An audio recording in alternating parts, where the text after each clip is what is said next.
राजगढ़ वासियों नमस्कार। मेरा नाम कृष्णपाल राठौर है और आप महारो राजगढ़ का यूट्यूब चैनल देख रहे हैं। लाडली बहनों ने जो मतदान लोकसभा चुनाव में किया है और जो मतदान उन्होंने विधानसभा चुनाव में किया था, इसमें जमीन आसमान का फर्क है। और ये सीधा सीधा दिग्विजय सिंह को फायदा पहुंचाने वाला आंकड़ा है। जो आंकड़े मैं आज निकाल कर लाया हूं वो आप सभी को चौंका देंगे। लाडली बहनों ने विधानसभा चुनाव में जो मतदान, लाडली बहनों का जो प्रतिशत था मतदान का, वो काफी उच्च स्तर का प्रतिशत था। बढ़ चढ़कर महिलाओं ने मतदान किया था, लेकिन लोकसभा चुनाव में उतनी महिलाओं ने मतदान नहीं किया है। जी हां, बिल्कुल सही सुना आपने। आप सभी जानते हैं कि पांचों विधानसभा सीट राजगढ़ जिले की भाजपा के खाते में गई थी और उसका बड़ा कारण था लाडली बहना। लाडली बहना का वोट डला था तो भाजपा की सरकार बनी थी, लेकिन अब लाडली बहनाओं ने लोकसभा चुनाव में वो मतदान नहीं किया है। सबसे पहले आपके सामने वो आंकड़े रखता हूं, फिर आप खुद अंदाजा लगाइएगा कि बीजेपी को इसका कितना नुकसान हुआ है। खिलचीपुर से शुरुआत करते हैं। विधानसभा चुनाव में महिलाओं ने खिलचीपुर में लगभग 85% मतदान किया था। विधानसभा चुनाव में 85% लगभग मतदान था महिलाओं का, लेकिन लोकसभा चुनाव में 73% रह गया। लगभग 73 से भी कम ही है, बाकी 72.33%। आप सोचिए कि 12.9% मतदान कम हुआ है खिलचीपुर में महिलाओं का। 12% कम हुआ है। विधानसभा चुनाव में 12% ज्यादा था, लगभग 85 था, घटकर खिलचीपुर में 73 रह गया। 12% मतदान कम हुआ है। 8 विधानसभाओं के आंकड़े सुनाता हूं आपको। ब्यावरा का सुन लीजिए। ब्यावरा में विधानसभा चुनाव में 82% मतदान किया था लगभग महिलाओं ने, लेकिन लोकसभा चुनाव में वो मतदान 71% रह गया लगभग 71.55, 72 मान लेते हैं। अंतर देखिए, 10% का अंतर है। 10% महिलाओं ने ब्यावरा में भी कम मतदान किया है। राजगढ़ प्रॉपर की बात कर लेते हैं। राजगढ़ में विधानसभा चुनाव में 80.53%, यानी कि 81 मान लेते हैं राउंड फिगर में, 81% विधानसभा चुनाव में महिलाओं ने मतदान किया था। घटकर आ जाता है 73.26%। राजगढ़ विधानसभा में अंतर देखिए 7.27 का, 7 से 8% का यहां भी महिलाओं ने मतदान जो है लोकसभा चुनाव में कम किया है। सारंगपुर का देखिए आप। सारंगपुर में विधानसभा चुनाव में 81.72% मतदान किया था विधानसभा चुनाव में, यानी कि 82% हम मान लेते हैं। 82% विधानसभा चुनाव में सारंगपुर में महिलाओं ने मतदान किया था। वो आप देखिए सारंगपुर में लोकसभा चुनाव में 75% रह गया वो आंकड़ा। एक तरफ 82 और एक तरफ 75, तो 6.94, यानी कि लगभग 7% मतदान महिलाओं ने सारंगपुर में भी कम किया है। नरसिंहगढ़ की बात करते हैं। 80% से भी ज्यादा विधानसभा चुनाव में महिलाओं ने मतदान किया था। विधानसभा चुनाव में 80% महिलाएं अपने घर से वोट डालने निकली थी। अब वो घटकर आंकड़ा रह जाता है 69.51, 70% मान लेते हैं। लोकसभा चुनाव में 70% ही महिलाएं निकली। नरसिंहगढ़ का आंकड़ा 11% से भी ज्यादा का है। 11% से भी ज्यादा महिलाएं वोट डालने निकली नहीं घर से। महिलाओं का वोट प्रतिशत जो है 11% कम रहा है यहाँ पर। सुसनेर को उठा लेते हैं। सुसनेर में 82.61, यानी कि 83% महिलाओं ने, लगभग 83% महिलाओं ने विधानसभा चुनाव में वोट डाला था। वो लोकसभा चुनाव में 71% का रह गया। अंतर देखिए आप, 11.57, यानी कि लगभग 12% महिलाओं ने कम वोट डाला है लोकसभा चुनाव में, सुसनेर विधानसभा में भी। राघोगढ़ की बात करते हैं। राघोगढ़ में 80% विधानसभा चुनाव में महिलाओं ने वोट किया था। लोकसभा चुनाव में वो 73% रह गया लगभग। आप सोचिए 7.56 का जो कम मतदान हुआ राघोगढ़ में, वो भी नुकसान पहुंचाएगा। चाचौड़ा की बात करते हैं।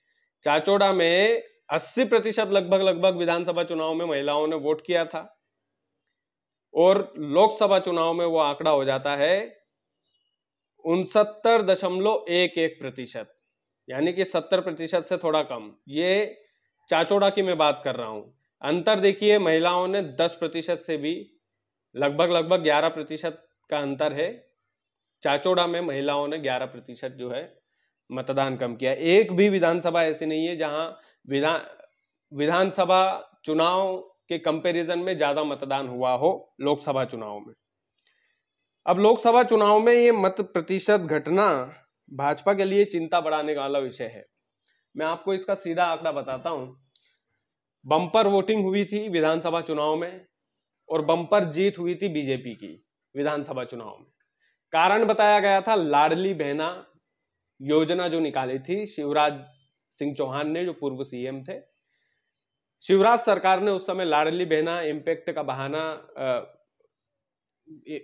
का हवाला दिया था और कहा था कि लाडली बहनों के खेल से पूरा खेल हुआ है, लाडली बहनों ने हमें बम्पर जीत दिलाई है।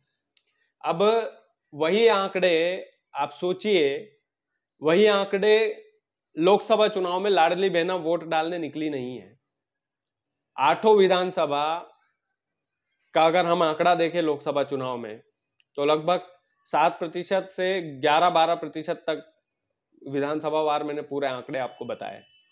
एक भी विधानसभा ऐसी नहीं है जहां पर लोकसभा चुनाव में महिलाओं ने ज्यादा मतदान किया हो।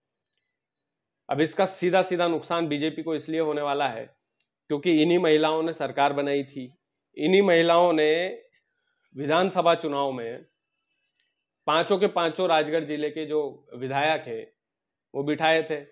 चाचोड़ा में भी प्रियंका पेंची जीती थी, आप प्रियंका मीणा, तो प्रियंका मीणा जी चाचोड़ा में भी जीती थी। लोकसभा की अगर हम बात करें केवल सुसनेर और राघोगढ़ को छोड़कर बाकी सभी सीटें भाजपा की झोली में गई थी।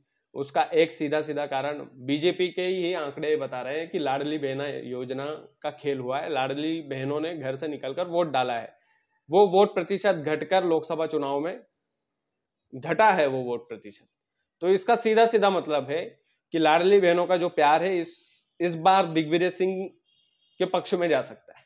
अब यदि ओवरऑल आंकड़ा हम देखें लोकसभा और विधानसभा चुनाव का, तो हम ओवरऑल आंकड़ा 10% का मान लेते हैं कि 10% मतदान विधानसभा चुनाव के कंपैरिजन में लोकसभा चुनाव में कम हुआ है। अब ये जो 10% का आंकड़ा जो कम हुआ है महिलाओं का, महिला वोटर्स का, उसमें नुकसान किसका है? सीधा सीधा भाजपा का नुकसान है उसमें। 18 लाख वोटर हम राउंड फिगर में लेते हैं, 10% महिलाएं वोट डालने गई नहीं, यानी कि 1,80,000 निकल रहा है। 1,80,000 महिलाओं ने कम वोट किया है विधानसभा चुनाव के कंपैरिजन में। विधानसभा चुनाव में 1,80,000 महिलाओं ने 8 विधानसभा में ज्यादा किया था मत, लेकिन 1,80,000 महिलाएं कम वोट डालती है लोकसभा चुनाव में। हम मान लेते हैं कि 80,000 महिलाएं कांग्रेस की थी, कांग्रेस की वोटर्स थी। 1 लाख लाडली बहना तो होगी उसमें से। 80,000 तो मैंने बहुत ज्यादा आंकड़ा बता दिया आपको, लेकिन लाडली बहना 1 लाख थी जिन्होंने सरकार बनाई थी, सरकार विधानसभा चुनाव में बनाई थी। 8 लोकसभा क्षेत्र के 8 विधानसभा में से 6 विधानसभा सीटें बीजेपी ने जीती थी। किसकी बदौलत जीती थी? लाडली बहना योजना की बदौलत जीती थी। लगभग 20,000, 30,000, 35,000, 20,000, 30,000, 35,000 की लीड हर विधानसभा से भाजपा ने ली थी। चाचोड़ा में थोड़ी ज्यादा लीड थी हालांकि, क्योंकि वहां पे त्रिकोणी मुकाबला था। ममता मीणा जो अभी दिग्विजय सिंह के पक्ष में जो है उन्होंने प्रचार प्रसार किया है, उनके साथ मिल गई थी अंत में, तो चाचोड़ा को एक साइड रख देते हैं। बाकी 20,000, 30,000, 20,000, 30,000 का खेल था। ओवरऑल यदि हम देखें तो 5 विधानसभा, 1 लाख महिलाएं, 15-20,000 का जो आंकड़ा जो बीजेपी ने लीड लिया था, वो इन आंकड़ों के मुताबिक तो भाजपा नुकसान में है। तो कहीं ऐसा तो नहीं कि लाडली बहना जो है इस बार दिग्विजय सिंह का साथ दे जाएगी? इन आंकड़ों से लगता तो ऐसा ही है, और ये आंकड़े चिंता बढ़ाने वाले हैं भाजपा के लिए। ये सीधा सीधा नुकसान बीजेपी का है। लाडली बहना अगर घर से नहीं निकली है वोट डालने के लिए, तो वो यूं मानिए कि वो सीधा नुकसान भाजपा का है, इसमें कांग्रेस का कोई नुकसान नहीं है। अगर ये 10% बढ़ जाता तो आप सोचिए राजगढ़ का जो वोटर है, राजगढ़ का जो वोटिंग परसेंटेज है वो 75 से भी 85 तक पहुंच जाता मेरे ख्याल से। तो इतना ज़्यादा आंकड़ों का ये अंतर हुआ है। हर विधानसभा में कहीं ना कहीं कम वोट डले हैं। विधानसभा चुनाव के कंपैरिजन में लोकसभा चुनाव की मैंने बात की है। लोकसभा चुनाव में कम मत डाले हैं महिलाओं ने, और ये चिंता बढ़ाता है भाजपा की। बाकी 4 जून को पेटियां खुलेगी, 4 जून को पता चलेगा कि राजगढ़ में कौन सांसद बनेगा, तीसरी बार रोडमल नागर या फिर 33 साल बाद दिग्विजय सिंह। बाकी वीडियो को ज़्यादा से ज़्यादा शेयर कीजिएगा। चैनल यदि आपने सब्सक्राइब नहीं किया है तो प्लीज़ कर लीजिएगा। बहुत बहुत धन्यवाद।